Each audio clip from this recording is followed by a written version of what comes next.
everybody out there, Sam Dennehy, aka Halfass Customs. And in this next episode, finally, we got a next episode, talking with Dean Reid. I think it's Reid, R-E-I-D, Reid. You know me in reading, pronouncing people's last names.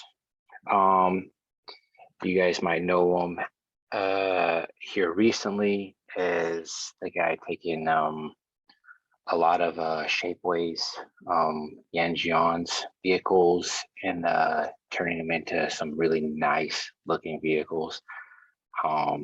He seems to be in the category of 70s, 80s time frame. And I think he's doing a really good job. So I'm happy to be talking with him because, like me, building a lot of Yen's vehicles as it is, and then Mike Bud building his vehicles, there's not a whole lot of us out there that are building those 3D printed vehicles that he's designed, Yen John's designed. Mad about cars for all you people. So it'll be cool to talk to him, see what he thinks about the vehicles, about the prints, and any struggles or any tricks and tips that he might have that he can probably enlighten you guys on. Because everybody's seen Mike Bud's methods, and you've all seen mine, I would hope, building those 3D printed cars. So now we get a different view on it. Somebody, I won't say he's new, but he's just newer to posting his work with those cars. So I'll be glad to talk to him, see what he's all about, and yeah, stay tuned. He'll be right on the show in about a second.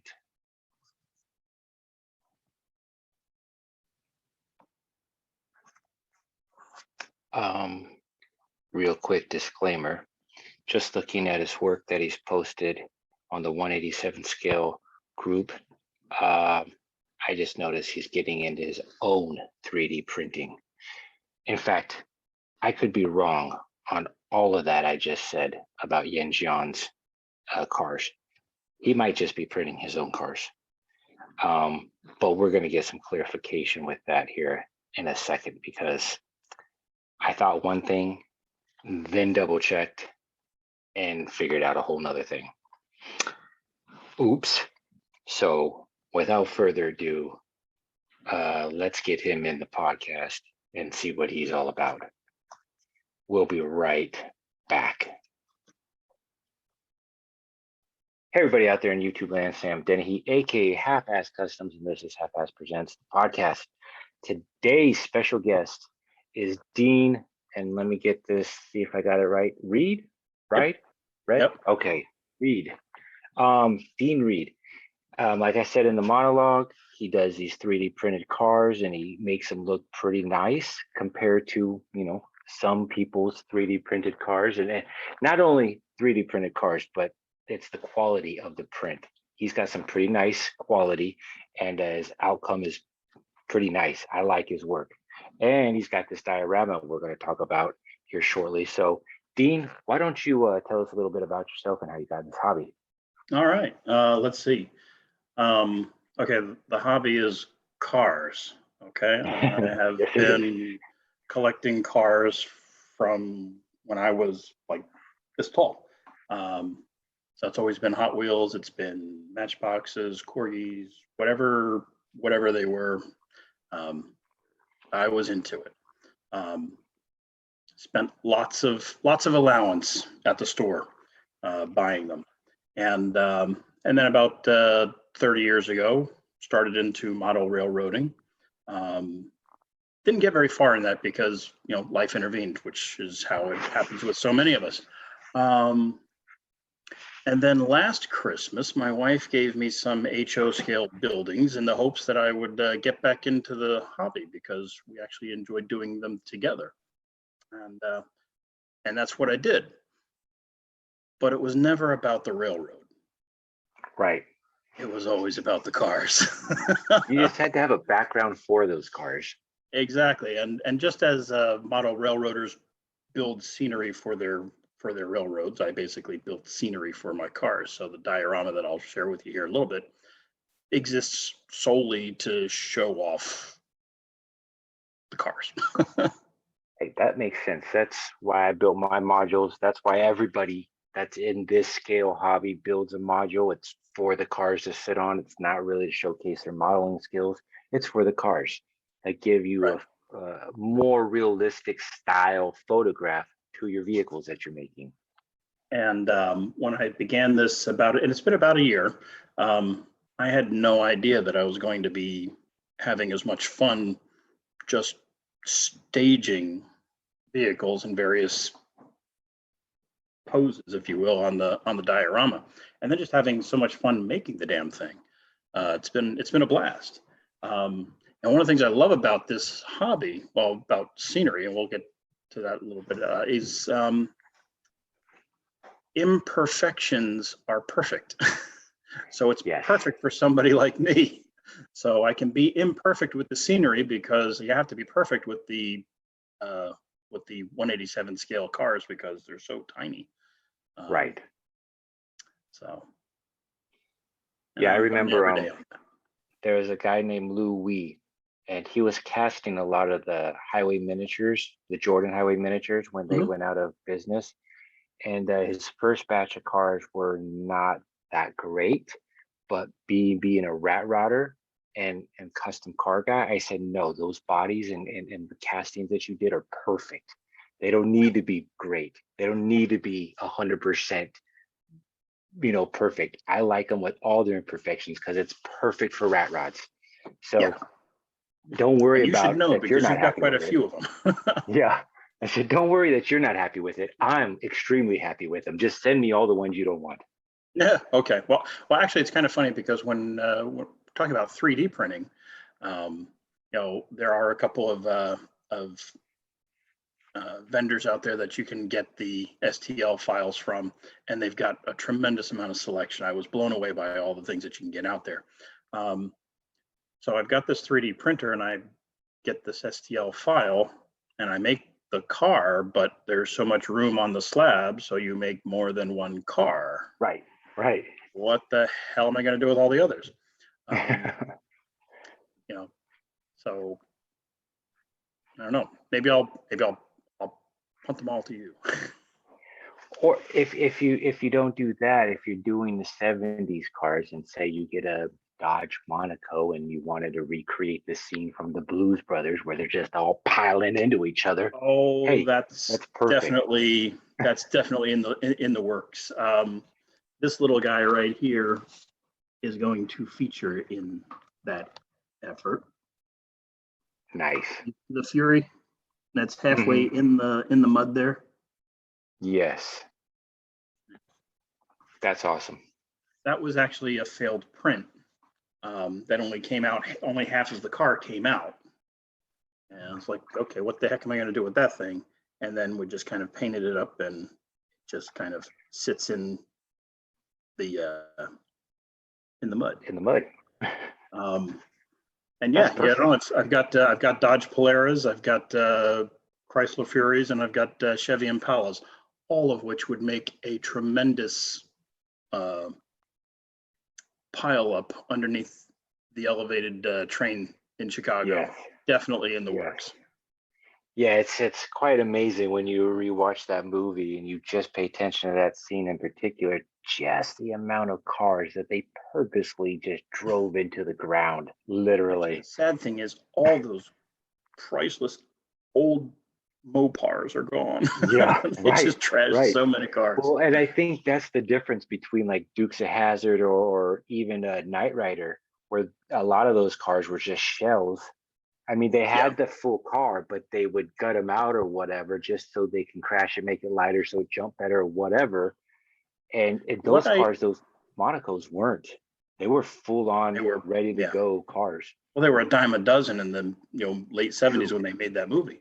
One of the things that fascinates me about the Dukes of Hazzard in particular, you're right. They started out with 69 Chargers. Then they went to shells of the 69 Chargers. And then in the last season, they actually went to miniatures. Oh, And I was not aware of that. I just found out about that about a year ago in one of the movie miniatures forums. Okay. And it's pretty fascinating. I mean, really, really good miniature work, because I never knew. I never knew that all those things were. I mean, yeah, that back then, movies did a lot, or TV shows and movies did a lot of miniatures. I mean, look at Ghostbusters and look at Back to the Future. All that stuff was miniaturized, and to think that they filmed it in such a way to where literally, like you said, you couldn't tell. Yep, pretty cool. I mean, I was looking at a post about Knight Rider, and in one of the last seasons of Knight Rider, Pontiac had an overturned truck with like 6 or 10 of them on the trailer, and they were considered totaled, so they couldn't do nothing with them. So they sent them over to the Knight Rider production and said, "We can't sell these. We can't use them. Do whatever you want with them." They were all Firebirds? Yeah. Oh, geez. Yeah. They were all brand new, ready to go to the dealership, and the truck overturned. Wow. Now, they probably only had a little, I mean, some of them probably were a lot of damage, but they weren't totaled. They just had damage, and it was perfect just for the Knight Rider crew to say, "We'll just paint it black and, put plastic over the dents so it looks good." All right. But, it's the same thing. It's Dukes of Hazzard, Knight Rider. They demolished way too many cars, and they did that a lot in the 80s. It was just wonderful. Yep. Cars will never get back. That's sad. Yeah, it is sad. But hey, we wouldn't have those movies if they didn't do it. That's right. Those movies and TV shows. And that's kind of what's cool about this 3D printing now. Like, you can literally just put 10 cars on one plate and print them all at once. And boom, you have your heart's desire of what you want and how much you want of it. And actually, I did just that with my Pontiac Catalinas here recently. And my plan is, of course, to buy the auto carrier. That's the next thing. Mm-hmm. So you can the cars are all ready for the rack. What's that? Yeah, you can probably just print one, not even have to buy it, unless you buy the files. Well, actually, I got an A-line auto loader. I still have to build it though, so God knows when that's going to happen. But yeah, so you print up 10 of these, and then you're like, okay, what colors am I going to paint them? So I consult the 1972 Pontiac Catalina color chart, and so I got, and why did I choose Pontiac Catalina? Well, my mom's car. You're sounding like Mike Budd now. Oh God, please. Now that guy's got some pretty amazing stuff. Yeah, when I joined this scale hobby, we instantly clicked because he's a Chevy guy, I'm a Chevy guy, or GM guys.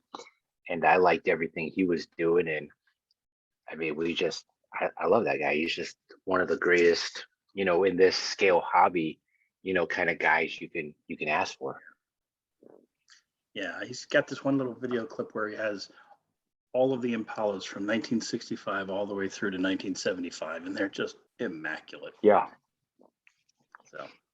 Yeah, he was doing a lot of resin casting for me in the early days of my joining into this hobby, and I got all the Impalas except for 65 and 66 all chopped off at the quarter of the quarter panel, so just where the lights are, and maybe literally the quarter of the quarter panel straight down, just the rear ends, and I have them all mounted to like a wall, so you see the lineup of rear ends of the different rear ends, so you can see the evolution of the Impala from over that 58 decade. through 64, because I don't have a 65 and 66 yet. But that's kind of as far as I want to go. I don't really care about going to 67 or 68. It's too muscle car like, and I'm more of an old school classic car guy than a muscle car guy.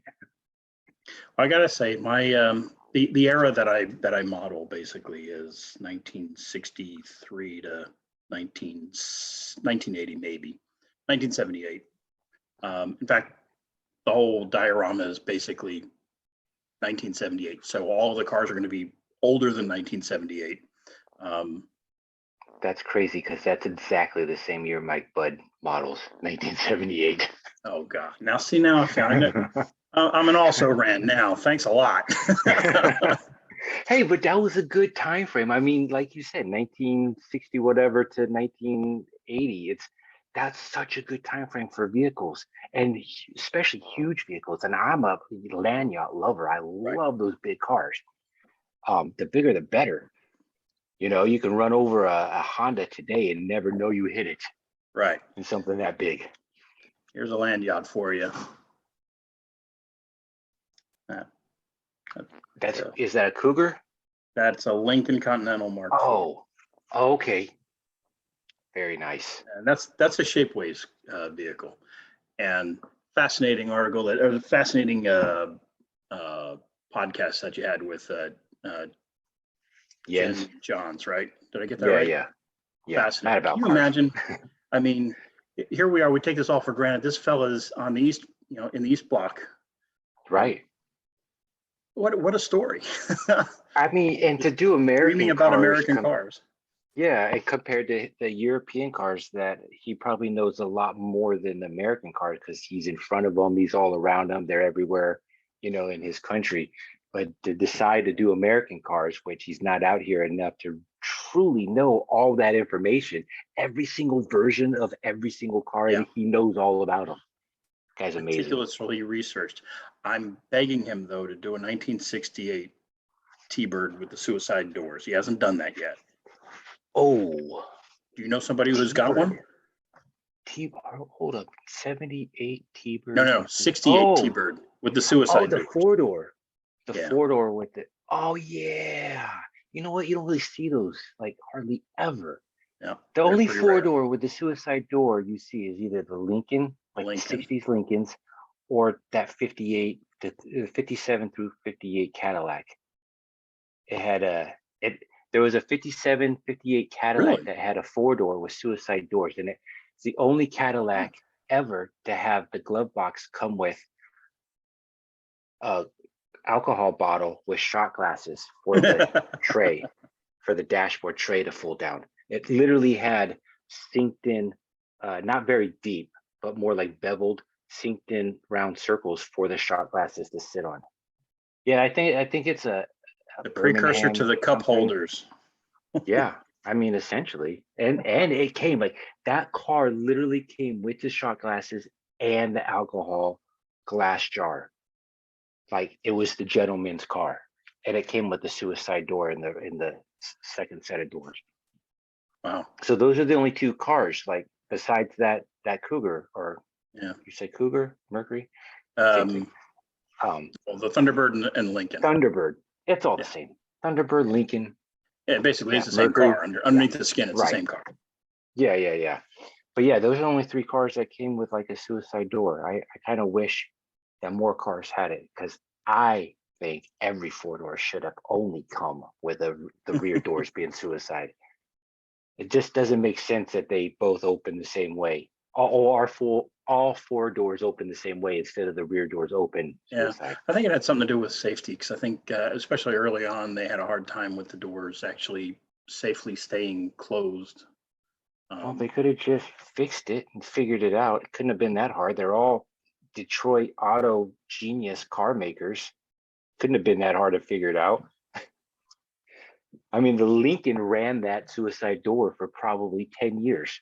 So they figured it out. It was about 10 years. Yeah, it was 61 early to 60s, yeah. Yeah, 61 to 70. So if they could figure it out, so can everybody else. Yeah. Because I know, you look at the 1930s and maybe the early 40s, full-size Fords and Chevys and Pontiacs, and they would come with a suicide door in the rear. The gangster mobiles.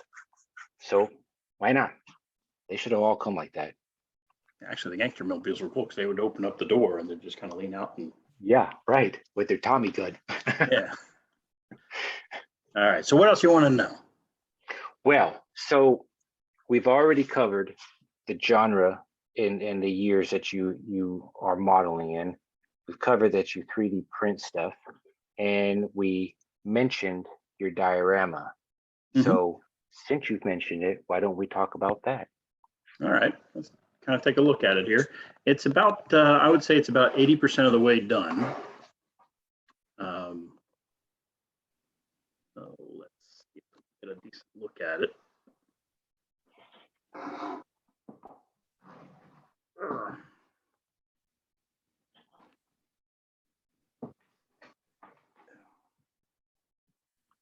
It looks pretty good from here. Look at it. Yeah, okay. That's not too bad. So, so we've got the, you know, I call it the still. It's basically the house out in the woods. So we've got the beaters over here. You've got a beat up old Dodge Polara and one of my Catalinas with some nice Krager wheels on it. They're running shine out of Alabama. Nice. And so you come down the driveway there and you get onto the main road that goes into the town, which is very busy. You've got actually this little area right here. This is going to be my old convenience store, the Sack of Suds. So if you're familiar with my cousin Vinny, we're going to have a 1963 Buick Skylark or a 1962 Pontiac Tempest, not sure which. It'll be tearing out of there in great haste. Nice. Got the gas station and the Dairy Queen, little privacy fence in between.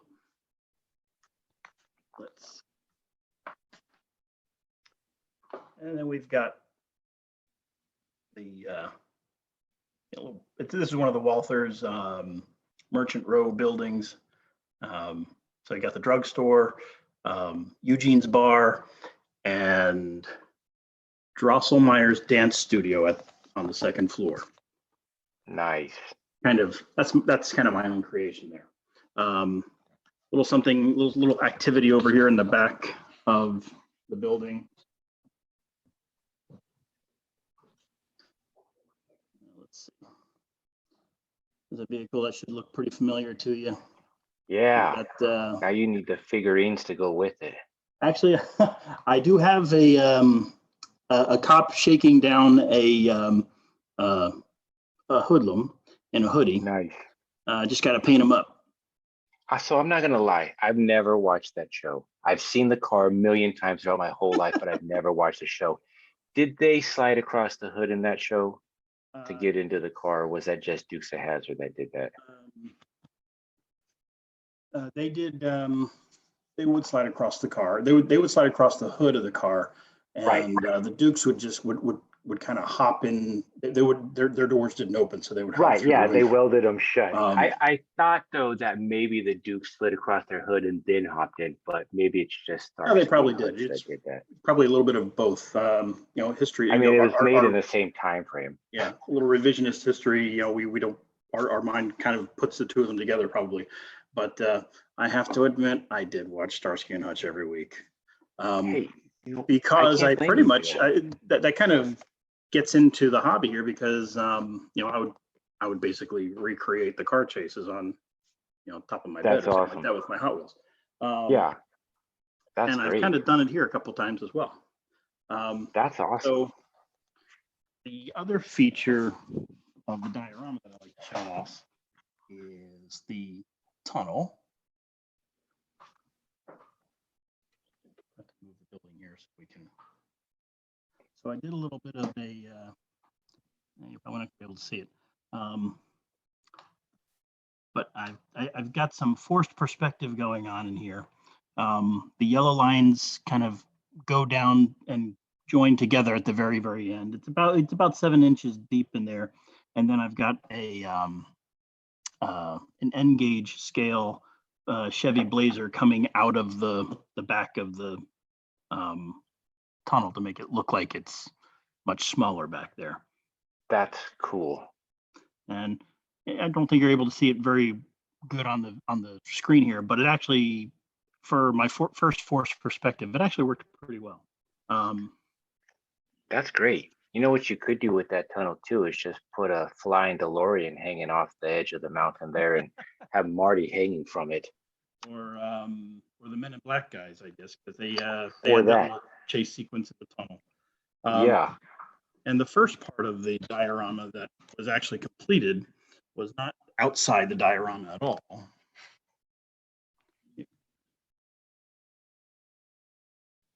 Oh, I think we lost him. Oh man, he's gonna have to come back into this. He hit a button on accident. Oh well. Well, he will be right back. So let me pause this. And then when he gets back, we'll start this again and he can show us what he was going to show us. So hold on. We'll be right back. Our guest isn't back yet, but let's take a brief intermission and say that this podcast is being brought to you by this podcast. Halfass presents the podcast. If you want a good quality podcast to listen to that's lacking its interviews as of late, with no hiccups, with no confusions, with nothing interrupting it, this is the podcast for you. Check it out. Links in the video that you're watching right now. So watch it and continue to watch it. With that being said, back to our daily program. Now, there we go. All right, we're back. Very good.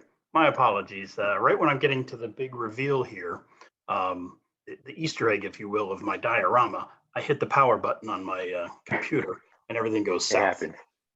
Yep, it happened. Before I could actually build the diorama, the outside of the diorama, I had to build the inside.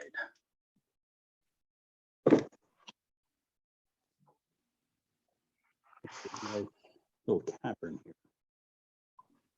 That's really neat. It's got a bunch of people laying on the rocks, running around the rocks. Somebody hanging up on sitting on one of the stalagmites, whichever. Getting a picture. So that was the very first thing. And there's a little path that I would normally have cars on. For some reason, I don't have any on here yet. Hold on a second. They haven't found the entrance to the tunnel. That's why. There we are. They have now. There we go. A little Montego there, a little Mercury Marauder there. That's neat. So that was actually the first part of the diorama that we actually built. That's neat that you even thought about putting a cave part into your diorama, because most people build, say, from like the street back, and then they, use the back wall as just the back. There's nothing else to it because they're focused on what's in front of the buildings, which are the road, the cars, the scenery, all that stuff. They're not really focused on what's behind it and underneath it. I'm not really sure why I did that. I guess I didn't really want to waste the space. Actually, probably because, again, being from the generation that we are, a subterranean lair would be like, right. Blofeld has to pop out of there somewhere with his little kitty cat, another big, influence on my youth that led to this. What was that show? I remember watching it as a young kid. So this was in the early 80s, mid 80s. They were down in the center of the earth and they found this, looked like a mini version of what Chewbacca would have looked like. It's like a little teenager. Land Chewbacca. of the Lost? Was it Land of the Lost? It was probably Land of the Lost, the TV show. That's most likely what I'm thinking of, because that underground, area reminds me of something you might have seen in that show. Yeah. That does sound like Land of the Lost. I think it was Land of the Lost. Because I was thinking, like, my brain remembered Land of the Lost, but then I'm thinking of that cartoon of the dinosaurs. That would be The Land Before Time. See, and my brain was confusing it too. Couple different generations there. Yes. My son, Land Before Time. I grew up with the Land of the Lost, and you're kind of right. That's what I grew up with. And I always thought as a kid, God, how cool would it be to find that little teenager version of Chewbacca? That would be pretty cool. Yeah. He'd probably eat me though, you know. He probably would. So now, did we talk about the expansion, the planned expansions for this? You showed me, but we haven't showed the audience. All right. Because like I said, this is about 80% done. I just have to put the sack of suds in, throw some trees on here. I don't have any trees on here yet. That's kind of bizarre. And a few more things to finish up, and then it's going to be on to the next stage. Well, speaking of trees, do you remember Spaceballs, the movie? Mel Brooks. Oh my gosh. It was the spoof on Star Wars. Yeah, believe it or not, and I've seen just about every Mel Brooks movie I can imagine. You can imagine. I don't believe I ever saw Spaceballs. How dare you? I know. Get off this podcast and go watch it right now. Yep. Okay, there's a part in that movie at the very end where the Spaceballs are trying to get the air from planet Druidia, which is the good guy's planet. And they suck the air out with this spaceship that turns into a maid with a vacuum. And they literally suck the air out as if it was sucking off everything like from a vacuum hose. So you see the trees pop out of the ground one by one. And then when the good guys reverse the air to put it back on the planet, everything goes back exactly the same way it got sucked up. So maybe you have a Mega Maid, which is what that character, what that robot was called, sucking the trees out of the ground in your diorama. Maybe. I could use a Mega Maid right about now. But yeah, and I have a couple of ready-made trees that I got for Christmas this year, but I'm looking forward to making a few as well.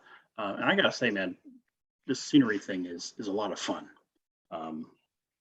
Just building it was a real kick. And, yeah. I'm not a huge scenery guy, but I do like making a scene. So of course, if you're going to make a scene, you have to add the scenery, because or else it'd just be a flat board with buildings with no decoration around it. So yeah, it's fun. I used to play with my cars for the first 55 years on just that, flat surfaces with nothing there. Now I'm just kind of going up. You're adding to it. Yeah. But so there's a little bit more to the diorama that's planned. So I'll kind of give you a little sample of what's in store next.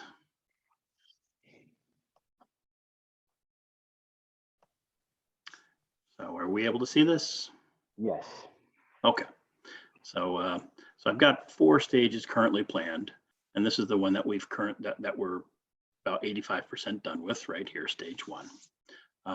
Stage 2 is going to be, it's going to go uphill. It's going to be a road that it's going to be a continuation. Do you see is my pointer moving around? Are you able to see that? Yes. Yes. Okay. So this road here is going to continue on up this way, and this is going to be on an incline. So it's going to be going uphill, and this is going to be kind of a residential area. So we're going to go from modest homes and really kind of cheap stuff up through the middle class, and then we've got some really nice homes here. And then the third stage is there's going to be some mountains up here, but the third stage is kind of inspired by Newport, Rhode Island, which has all of these huge mansions, like the Vanderbilts and all of those, tycoons of the 1890s. Nice. Massive mansions, and they're on these cliffs right over the Atlantic Ocean. So I'm planning on putting one of these Newport mansions up here. That's cool. With some grounds, and the reason I'm doing that is because every year they often have like a concours d'elegance, the really fancy cars. The best. Yes. So it basically creates this stage where you can start modeling cars of various eras from various countries. So that is perfect. That's it's kind of again, the whole thing exists for the cars. And I look forward to making all the Lagondas, the Aston Martins, the Ferraris, and there are some folks out there that can make some amazing Ferrari miniatures. My God. Yeah. So where are you getting this house from? Or do you even know that yet? I'm most likely going to get that from, oh gosh, what's the name of the place? I'm going to hold up this one because I'm looking at not the mansion, but one of the smaller mansions kind of coming up to it. I already got one of them, and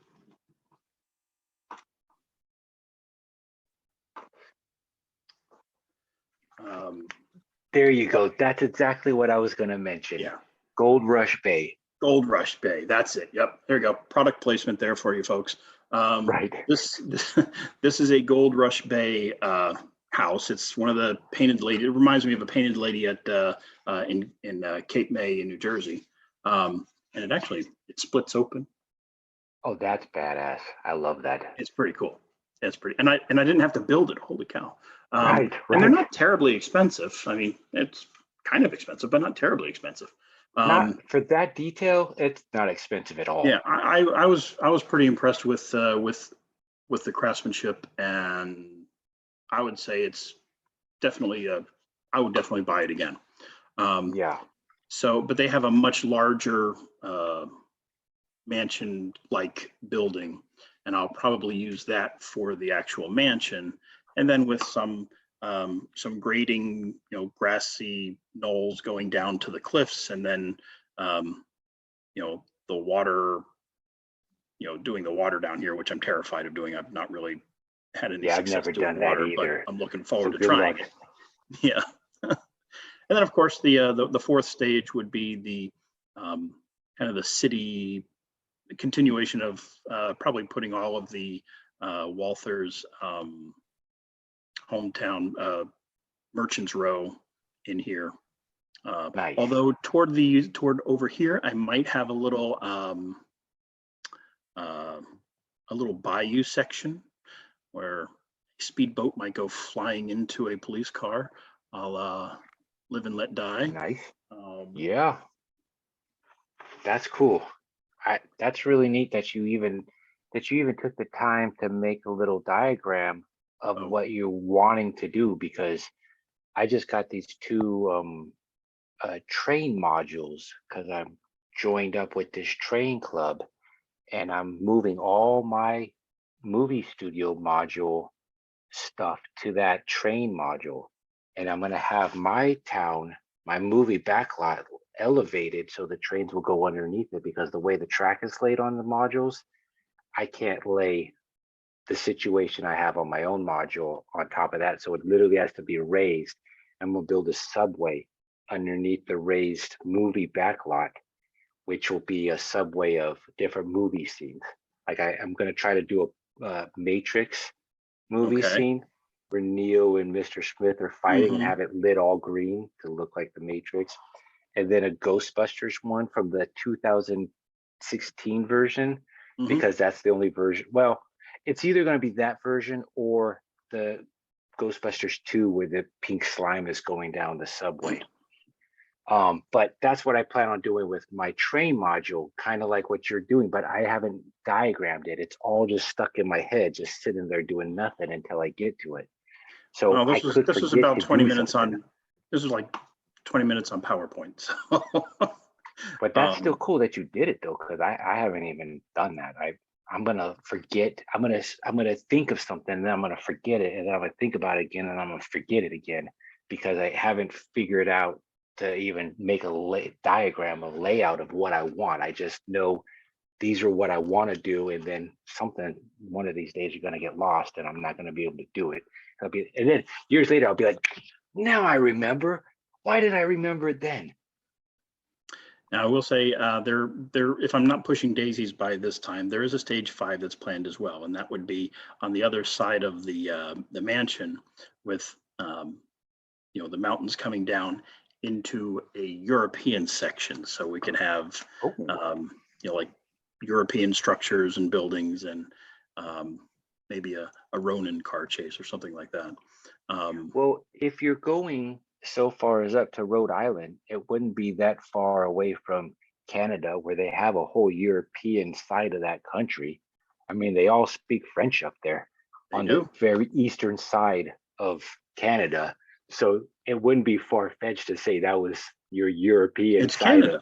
of, Okay. yeah, it's the Canada French side of your diorama. Actually, it's kind of funny.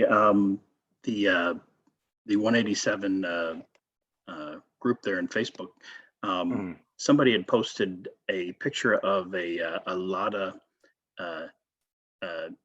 Niva, which is a Russian SUV. And Yeah. I did not know this, but they actually imported quite a few of them into Canada. Hmm. I didn't know that. That is interesting. So there That's you have weird. that. Well, you know, it is kind of amazing the type of vehicles that are in, Canada and even Mexico, because we were driving down to San Diego once, and coming only from Mexico could this have happened.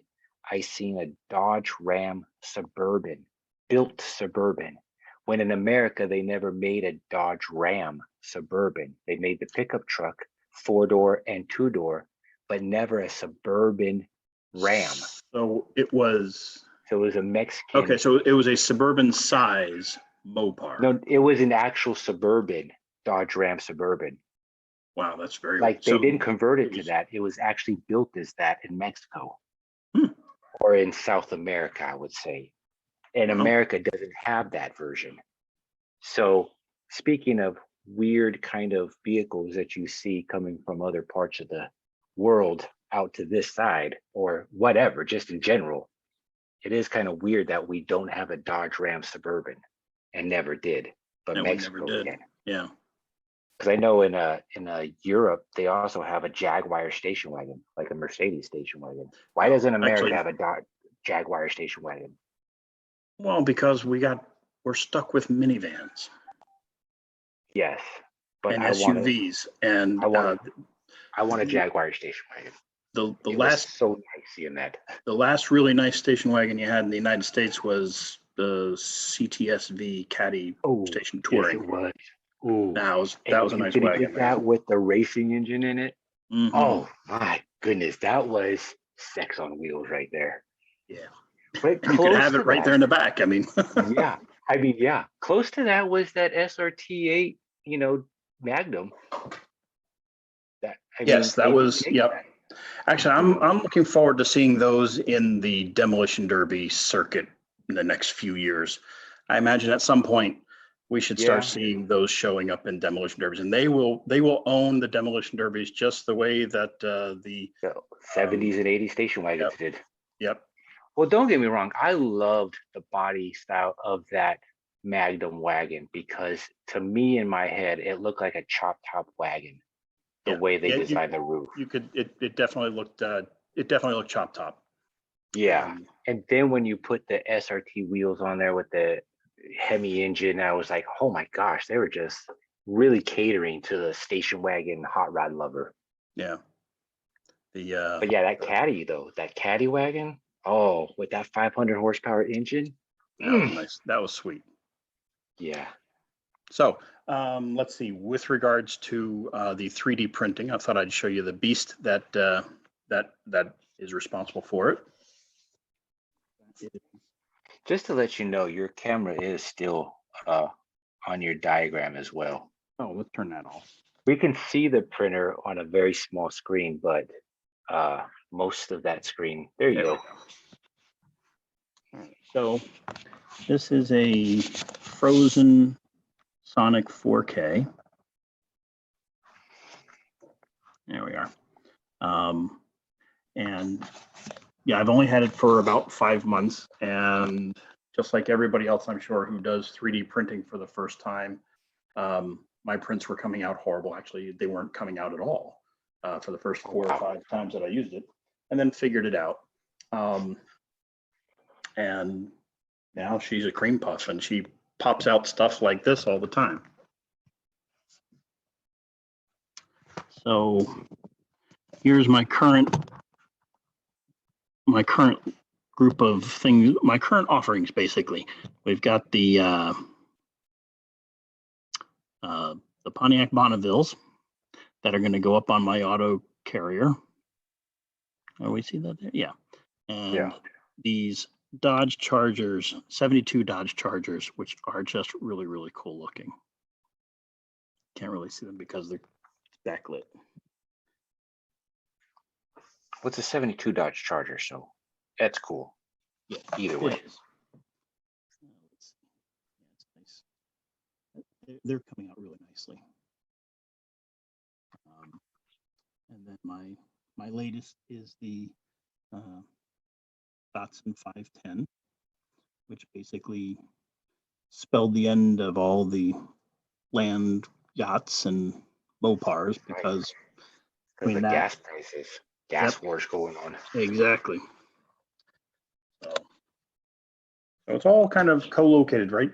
All kind of real close. The wife gives me the run of the living room, so. Hey, that's awesome. Yeah, my wife doesn't have any hobbies like I do, and my hobby takes up half of my bedroom and half of a spare room.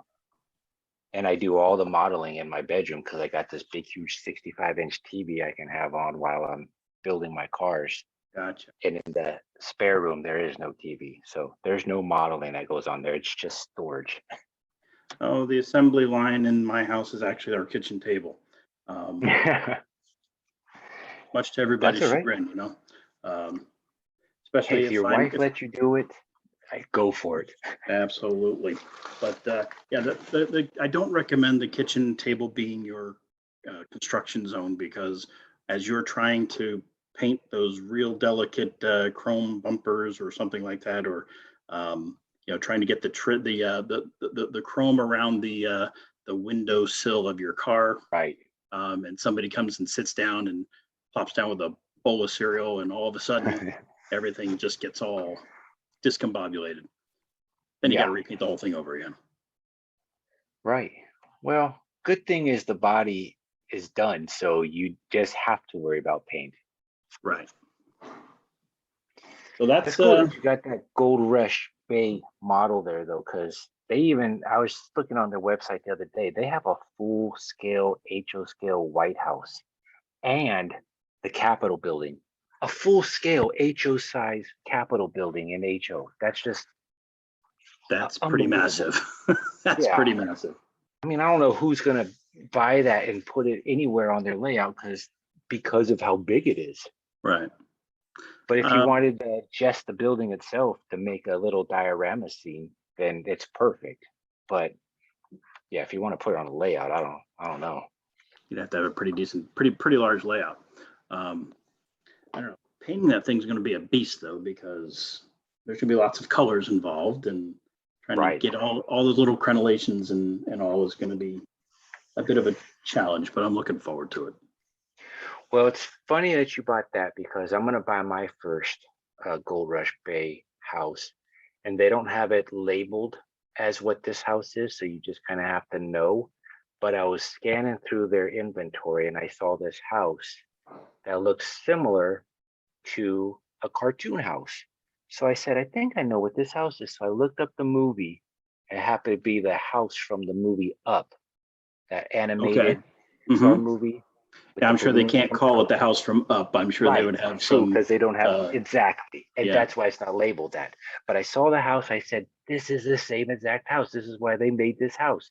I'm gonna buy this house because I got that movie background, and I'm gonna have on that train module, I'm gonna have a whole entire street that is just movie and TV show houses. So that Up house is gonna fit perfect in that little street that I'm making. So, but just like that, it's going to come in that white resin print, whatever that print is, and I'm going to have to paint the whole thing. But my house is probably half the size or a quarter of the size of that big old house, so it's not going to be that big or that much work compared to that one. And then you said you're going to have another one that's even bigger.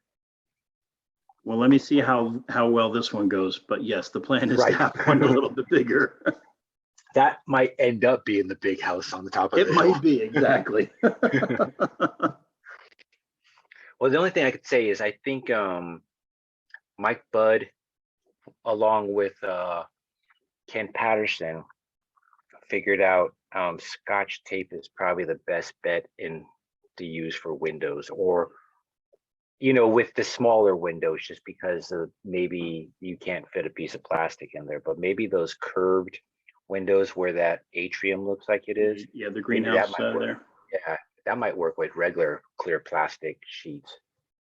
I don't know.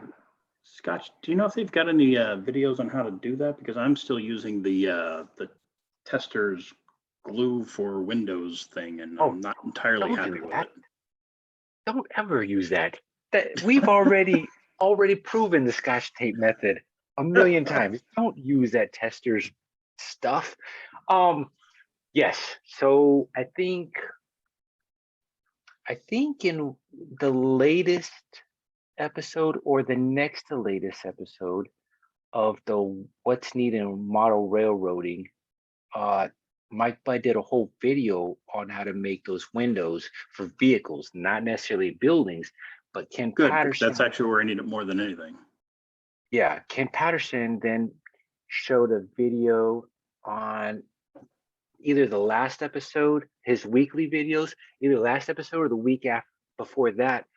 He did a Walters fire station, and he Scotch taped the whole interior walls for windows, because it's just so much easier to use Scotch tape. But how do you keep stuff from getting onto the sticky side of the watch the video, Dean? You can from what I was told, is certain clears you can clear over it and it doesn't ruin the colorization or the visualization through the window. It just keeps it from being sticky. Okay. But if you just have a clean room, then you don't have to worry about that. That's not going to happen. Just redo your whole AC unit in your house and make a clean room out of your whole house, and you'll be fine. Right. You won't have to worry about that. Because yes, I am pretty tired of dealing with this buildup of glue resin on the outside of my car. It totally ruins it. Look, I'll tell you a super simple, easy way. This is exactly how I do my windows with all 3D printed cars. I take the chrome pin, or the whatever you're using for your trim, the Molotov trim. Yeah, I put that on there, and then maybe I'll let it dry for a few minutes to maybe 10 minutes or something, and then I just take some Scotch tape and I lay on top of that, and then I take it off, and then you instantly have the exact You've got the outline of your window size, and then you just cut it out with some hobby scissors, or you're just little not tweezers, but like little tiny scissors. And then I take a pair of tweezers, like the needle nose tweezers, and I just grab like right where the trim would be, so you're not really getting the tweezer part in the middle of the glass part. And then I just lay it down as best as possible. It's so easy and super simple. Now, with the 70s and 80s cars, it's even easier because the windows are mostly just a slight curve compared to like a 50s car. Yeah, a 50s car, it's a little bit harder, but those 70s and 80s, they're. And that 1971 Buick Riviera with the boat, with the rounded boat tail, that's going to be that would be a problem. But other than that, you should be able to handle it. 63 Corvette. But, yeah. But I mean, it can be done, because I've done 58 Impalas, I've done 59 Cadillacs, I've done a bunch of cars in the 50s that have super curvy windows, and I can get it to work. All right, so I need to ask you a question. I need to answer a question. Okay. You have some early 1960s California hot rods where you've done some amazing artwork on the surface of the cars. How the hell Mm, do you do that? Are those decals or what? I'm not gonna lie, it's decals. Yes. Well, it's There's pretty damn no way impressive. you can get a lowrider paint job with the intricacy of the detail that's on some of these cars with real paint in this scale. At a bigger So do scale, you you can print do your it. own decals or do you I had have those I did printed? have Joseph Bolivin's. He had a Okay. inkjet laser printer, I think, that did crisp, precise images. And then I found just a inkjet printer that was able to do close to similar. It's not as crisp as his, but it gets the job done. Mm. So I started printing my own after I found out I had a printer in my closet that I never knew I had. So what is the deal with Alps printers? I mean, I'm hearing that there's a whole new renaissance of Alps printers from like the 1980s and early 1990s for people who need white prints, things with white. Oh, so if you think about 125th scale model cars and they come with the decal sheets that they would come with for, like, whatever decals that a car would come with, they print theirs in a way where you have like a solid outline of the exact design of that decal that prints first, and then the image on top of that. So what then happens is that decal can literally be transferred onto any color combo. So say you had black and you had a white decal, that white would be as crisp as it looks like on the decal sheet. When if you print a decal now, like say you or me or whatever, most of our decal paper is going to be clear paper, Mhm. and that white will completely be translucent to that Right. black paint Because job. it's assuming that the white paper is the white that you're going Yeah, to. Right. right.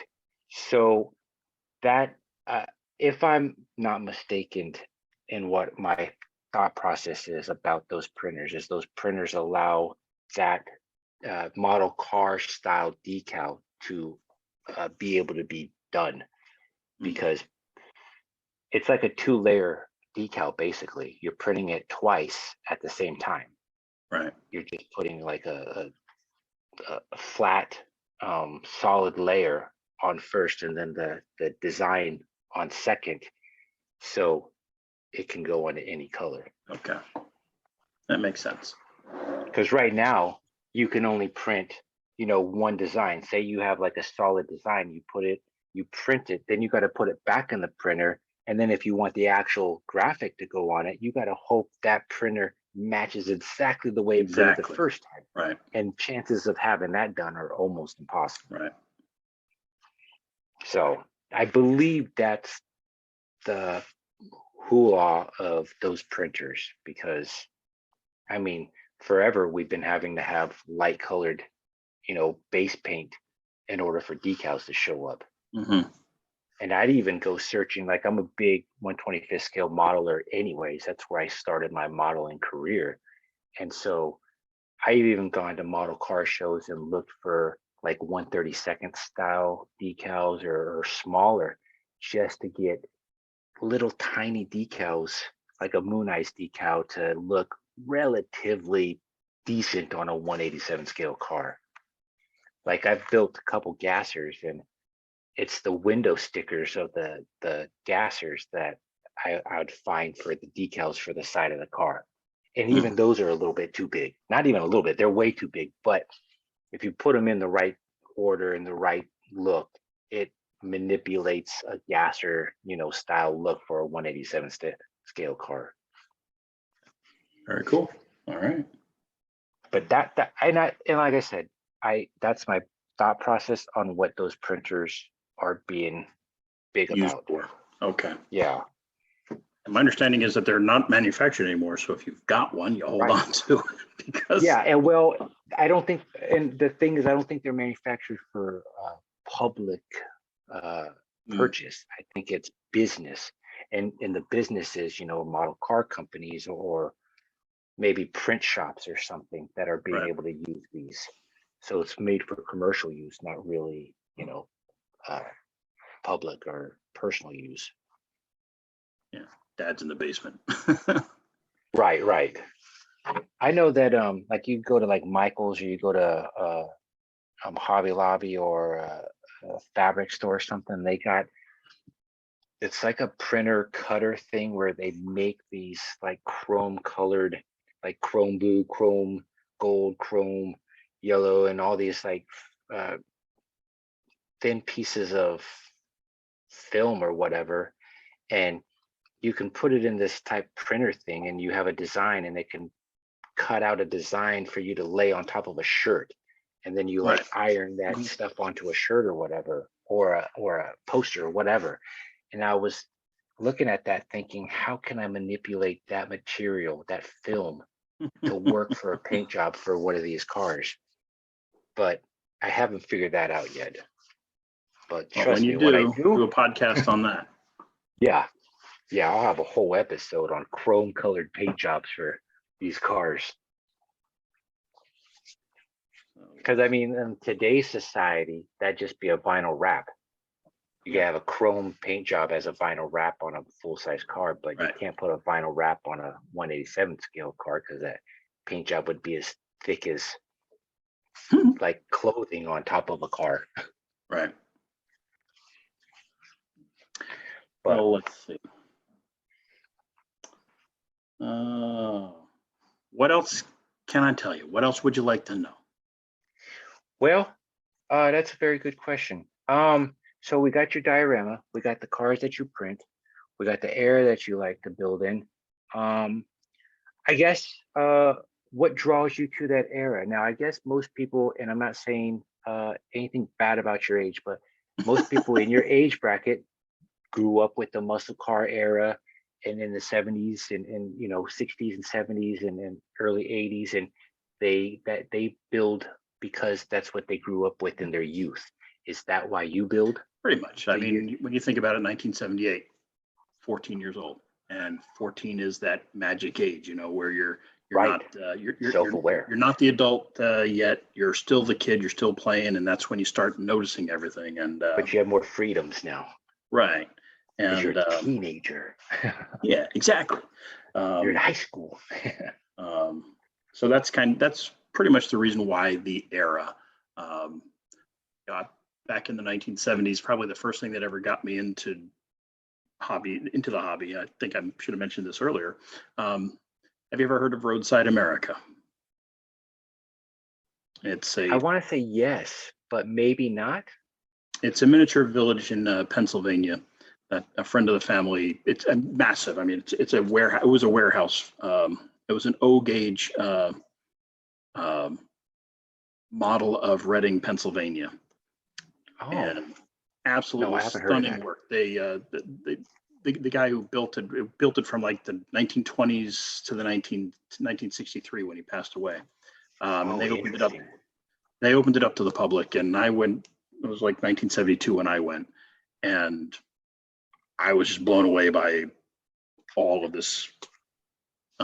Everything was miniaturized. Everything was operating. You press the button, and the Amish people were all building.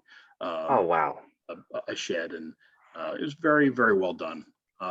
Unfortunately, it just closed. I think they went through like 2/3 of the pandemic, and then they finally had to close their doors, and they sold off all the sections of it, which is kind of a heartbreaker. Oh my gosh! But a beautiful, beautiful layout. And yeah, from that point onward, I was building stuff up in my bedroom all the time. It's like, come on, it's time for dinner. He's up there. Right. Wondering what that 14-year-old was doing up there all that time. At least he was in the house and not outside getting into trouble. So that was one of the reasons that I got into it. And then, of course, the 1970s, you're right, absolutely the age that I was growing up. I feel bad for the kids who were growing up, well, I guess in the 1980s, because you guys didn't have any decent cars. Well, Citations and Chevettes. In the movies, that the late 80s was the end of putting cool cars on TV. Because 89 was Ghostbusters 2. and that was the last full-size Cadillac you probably seen in a movie as a character in the show, or the movie. And but before then, in the 70s, 60s, 70s, and 80s, you had the car was part of the movie. It was the character of the movie. That was the TV golden show. era of automobile film. Right. No question about it. And late 80s to 90s, you didn't really have anything. In the 2000s, Fast and Furious came out, but nothing else was out with that. I mean, even the Transporter movie with Jason Statham, that's a car guy movie. I mean, his whole thing is driving that car, but that car is not insignificant in any way to, people that are car guys. It's just, I don't know if it was an Audi or whatever he was driving. Audi, just a regular Audi four-door. It's a sports car version of it, but that car's not special. Not like the Fast and Furious cars were, or, like an 80s vehicle was. That car's not special. And then they, Eleanor from 2000 or something when that movie came out. But even that's one car compared to the slew of 80s, 70s, and 60s TV show cars. Yep. Actually, it's kind of funny. I just I started watching the Walking Tall movies. I don't know if you've ever seen them. Well, I've seen one. Was there more than one? There were actually 3 of them. I didn't know that. The first one's good. Second one is actually really good. Third one is pretty lame. But the first one in particular is a tour de force of Mopar products. I mean, you've got big Dodges and Furies, and then it switched to GM in the second movie. So you've got all of these, Impalas and Caprices, and again, and their car chases throughout. You're just that's neat. I recommend them for a car guy. Yeah, I'll definitely check those out because I literally only seen one, and it was probably I know they've. Well, I can't say I know. I've only seen one that I think is probably the remake of maybe the originals. If it has The Rock in it, that's not the one you want to watch. Right, that's the one I saw. And that's the only one I know of until now. You got to go back to 1972 for Joe Don Baker, or 1974 for Bo Svensson. Walking Tall 1 and Walking Tall 2. Those are the ones you want to watch. I mean, horrible acting, really bad soundtrack music, but the cars were good. Great cars. Well, that is so funny you say that because there's a movie called The Gumball Rally. Oh, the Gumball Rally. Run. Oh my gosh, he's driving through the pool. Good acting either. The acting was very bad. The filmography was horrible, but the cars were awesome. And that must have been right before they made actor laws and you can't do this and you can't do that. Because actually a lot of them participated in their stunts. Yeah, or all of them, because I know they were driving. Is it Peter Fonda that was in that movie? Driving. Uh-oh. I've lost you. You've gone mute on me.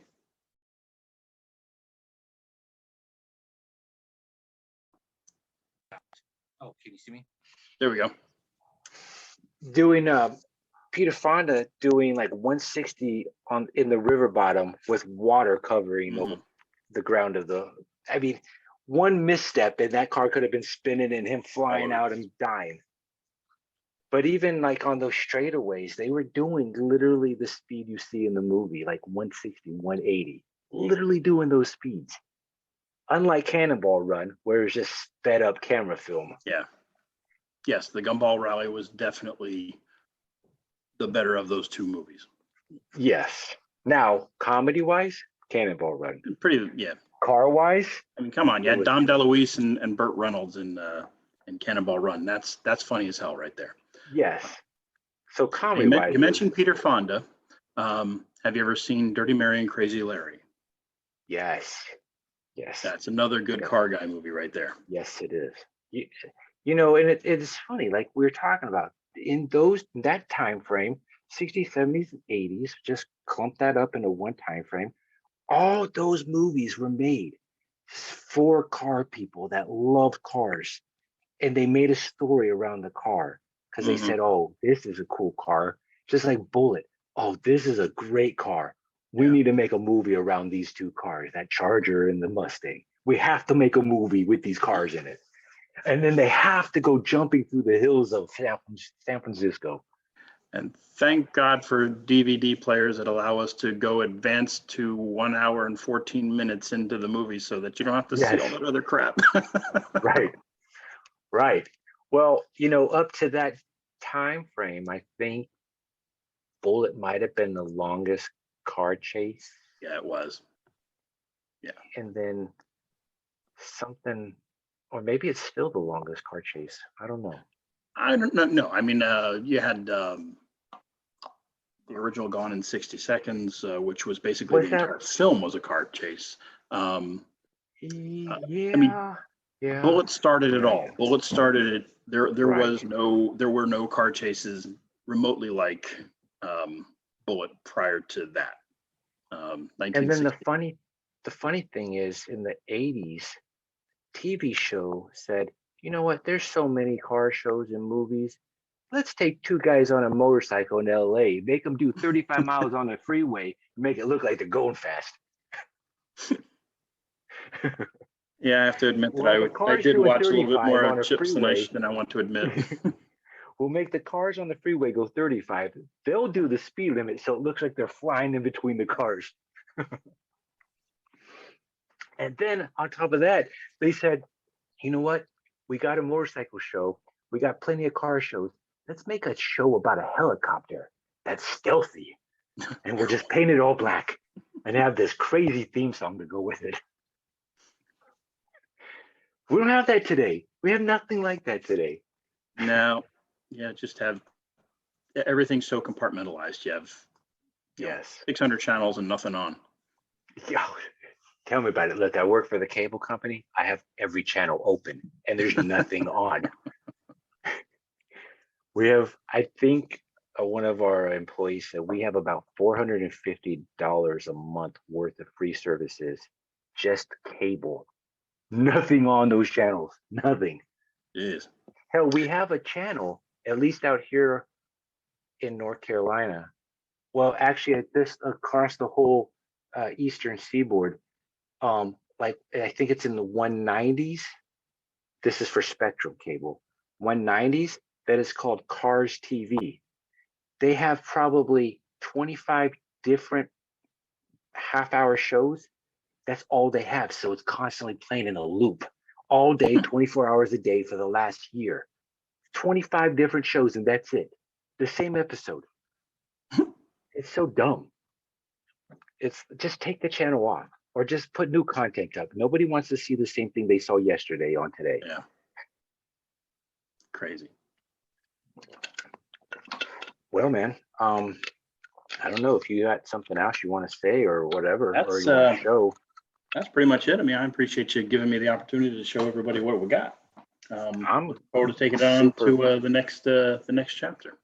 I'm super glad that you wanted to do this because I don't know if you've noticed, but I've been lacking in the interview process because people are interested. They just either don't have the time or they forget.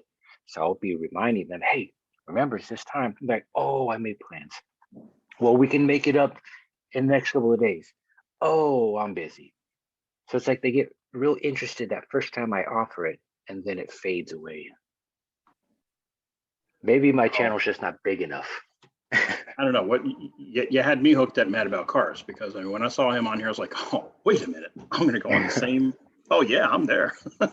Hey, I'm glad that inspired you to, want to do it because that's the whole point of not the inspiration. The whole point of the podcast is to get to know the modeler. Right.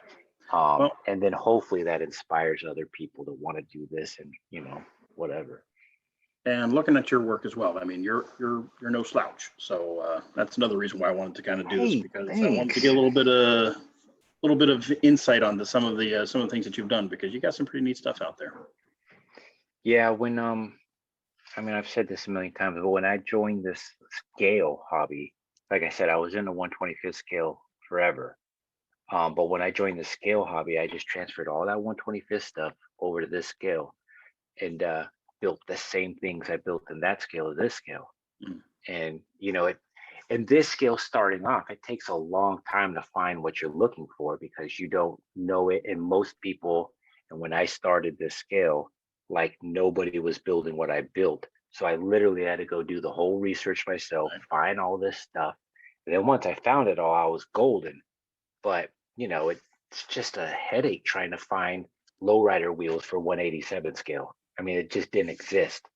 So you just had to figure out what you can use. And once I found it, I was like, yes, Latch onto it. yeah. So it's just little stuff like that. And, you know, like you with the 3D printing, you didn't have it before. You would buy the print from Shapeway, and now you have a 3D printer and didn't work right. Now it works right, and now you're golden. So Well, you actually, just, there's another step before golden, okay? And that is getting it to the right scale. That 1972 Dodge Charger that I showed you earlier, it's a little too large. I would say it's probably 185. 180 scale, 185 Um, scale. um, but the one that I did before that was way too small. So that was Mm. probably more like 195. So so here's a good topic or a good segue. You shop for the print, the Mhm. design, then you buy that design, that Yes. file. Mhm. Then you have to shrink it or upsize it to the scale you need. Well, what you do is you buy the file, the STL file, um, and then you use it's called a slicer application, Yes, right, um, and in the slicing application, it allows you to play with the scale of that STL file. You can make it smaller, you can make it bigger, you can make it higher or thinner, wider, longer. You can play with the scale 9 ways to Sunday. Um, and there's no, the problem is that the there isn't an easy way to say, oh, this is how I'm going to make it 187 scale, because the right. person who That's what I was designed trying to get at. the file may have designed it for 143. They may have designed it for 164. Um, and you just have to kind of find the sweet spot. And as I get to So, know a little bit more about the size of um, the the printing space, I'm getting better at eyeballing what's in a 187 and what isn't. Um, one of the that's biggest where I challenges was with going to go to. right, one of the biggest challenges with 3D printing, though, is the thickness of the wall thickness for the file. Hmm. Um, because most of these files are created for 143 scale, I believe. And if you scale them down, then the wall thickness for 143 is too thin for Right. 187. And when you try to print them, they just crumble. But Yeah. there's one vendor out there that actually, when you buy the STL file, it actually comes bundled with multiple versions of it with different Oh, wall thicknesses. Um, nice. that's the vendor that you want to use, because AARNAU 72, I think, is what is. I have no idea what he calls himself, but that's his handle on 3D export and cults and Thingiverse. Um, that's probably the best vendor out there that I've found, that works, because you've got lots of options. So Yeah. it's easy to make a 187 print using the thicker wall thickness. So, like me with my decals, before I print it on decal paper, I just take regular printer paper and I scale it down to where I think it looks right, and then I print it because it's just ink and And you paper. look It's at it much on the easier and paper, is this the quicker. right size or not? Right. And then I just keep playing with it till I find it. So yours takes a lot longer and it seems to be maybe a lot more tedious because you're literally printing that file into something, Yeah. compared to You don't nothing. have an option of printing it on paper to see if it's the right size, Right. unfortunately. Um, So but how many, so you say you're pretty good with eyeballing it now. before, how many times did it take you to find that right size for that particular print? Like how many times did you print it before you figured out this is the perfect size? The Chargers, the Chargers took me twice. Oh, The not bad. Pontiac Catalinas took me twice. And now what I've done is I know what the size of the Pontiac Catalina is. That's the perfect 180. So I load up that file from that I purchased. I scale it down to 30% because I know that 30% of that file is the 187 size. And then nice. when I bought the Datsun 510, I put it on the same print job with the Pontiac, and then scaled it down to the point where I know it. I know roughly how big a Datsun 510 is relative to a Pontiac Bonneville or Pontiac Catalina. It's very tiny. Yes. So if it can fit inside the trunk, you're golden. Right. Well, maybe basically. not quite that small, but you mean a Metrofit, right. Metro. Yeah. Yeah, Geo Metro. Yeah. So the Datsuns, I'm using the Catalina as my my proxy for 187 scale. I use whatever car I'll put next to it and size it down to what I believe is the right size for that vehicle next to a Pontiac Catalina. Well, that's a great measuring point because you know what that car, you know how big that car is, you know roughly how big the other car should be compared to that. And if it's not exact, it's so close that pretty damn close. Who's gonna know? Yeah. Who's gonna tell? Right. 187.53. Right. That's a good measuring, like a measuring stick, basically. That's really good and very smart idea to do, because I'm thinking in my head, every time you get a new print, you got to do test prints. Have one this size, the next one next to it, print a little bit bigger, the next one next to it, a little bit bigger, to see which one of those work. But no, in the slicer, in the slicing software, they show the plate of that you print on, and then your car gets laid onto the plate, and then you can see how big a 187 scale car should be on that plate. Oh, nice. It's really not that. It's not that hard. It just took a couple times to figure it out. Yeah. Well, I'm glad that you said that, because I ended up getting a spool 3D printer. My son got it from me. Never figured out how to use it. And Joseph Bolivins even came to my house, said, we're going to get this thing going for you. You're going to print your own stuff. He couldn't get it to work either. We couldn't get a level. The leveling thing on this stupid plate doesn't want to work right. And then it's just, I don't know. It was a great printer, but it doesn't want to work the way it's, his resin printers are working. So we never got it. I got to tell you, resin is the way to go. No, I know. I see. I mean, I see your work, and Joseph Bolivin's got resin printers, and I've got a whole bunch of cars he's printed for me that I haven't built yet. But yeah, it's all resin printed, and it's just unbelievably great. I know that's the way to go. But if I can't get my spool printer to work, chances of me getting a resin printer to work probably the same. Well, actually, I've never used a spool printer, but I got to tell you, it wasn't. I mean, the first 4 or 5 prints, I was pulling my hair out and saying, "Oh my God, I'm never gonna get this to work," and it was not a PG program that day. But once you figure it out, you can do it, and trust me, it'll probably take a lot less anxiety than the spool printer. I've heard. I've only heard horror stories about those things, and that the quality print isn't quite up to a resin standard. Right. Oh, not even close.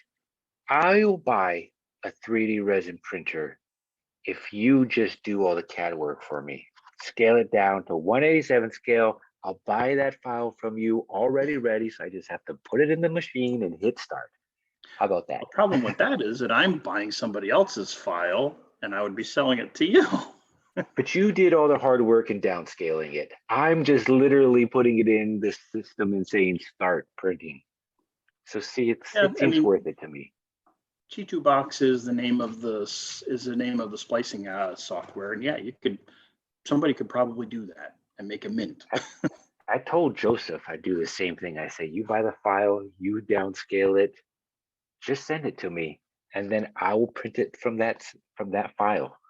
That way it's ready to go, and I literally have to do nothing to it but just hit start. Boom. Hey, you know Because see, what? We my could probably brain's make something lazy like and I don't that want work. to learn anything new. I got old man syndrome where I can't remember anything new. If I have to remember something new, the thing that was oldest goes out so that can fit in. Yeah. Oh, and I will say, to get the ball rolling on this 3D printer, I did have to, shut everything out and focus Right. solely on it. And I'm sure I purged something important in order to hold on to it. Right. But Well, it's a way to go. It's a game changer for the hobby. That's for damn sure. I've got yeah. dozens of things I'm lining up, airplanes and boats. Oh gosh, there's lots of boats out there too. That's awesome. Got them all lined up, ready to roll. Well, now you need a love boat.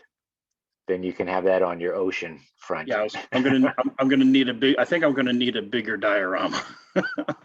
Just print the very nose of it and just put the name of the love boat, whatever the name was, on the pointy part of that boat.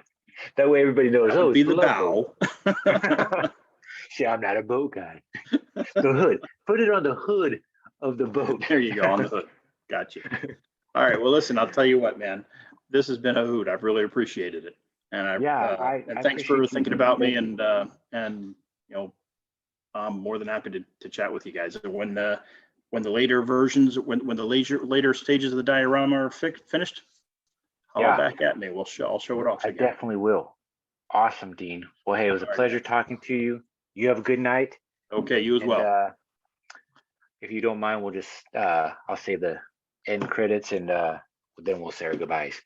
Very well. So everybody, I hope you guys like this episode. Stay tuned for the next episode, whenever that's going to be. I'll have Dean's Facebook link in the description. That way, if you want to hit him up, if you got any questions or whatever, you can talk to him yourself. Also a Patreon link down there. If any of you ever decide to use it, it'll be there. And until next episode, we'll see you guys later. Bye. Like and subscribe. Yes, don't forget to do that too. Well, everybody, that was Dean Reid. Pretty interesting guy. I like talking to him a lot, and I want to talk to him again. His diorama idea sounded pretty cool.